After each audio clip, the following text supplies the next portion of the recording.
Extreme poverty has, by and large, been eradicated in China, and it's real. I've traveled all over China during 7 years. The results are obvious. Can anyone genuinely make the case this made people less free, that they were freer when they were poor? Of course not. Poverty is the antithesis of freedom. When you live in poverty, you're quite literally a slave to your condition.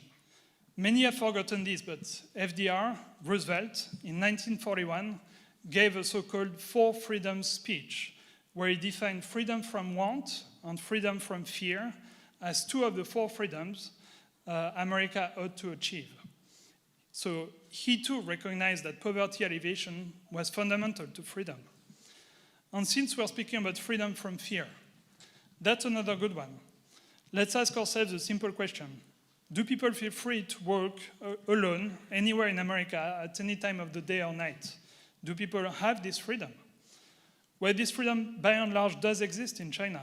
The statistics are absolutely incredible. You're 70 times more likely to be victim of a violent crime in the US than you are in China. It's a very, very safe country.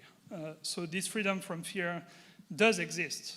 But I will conclude with probably the biggest form of freedom, a freedom that the General de Gaulle used to describe as the precondition for all other freedoms, and that is your independence as a country, your collective freedom to determine your own future.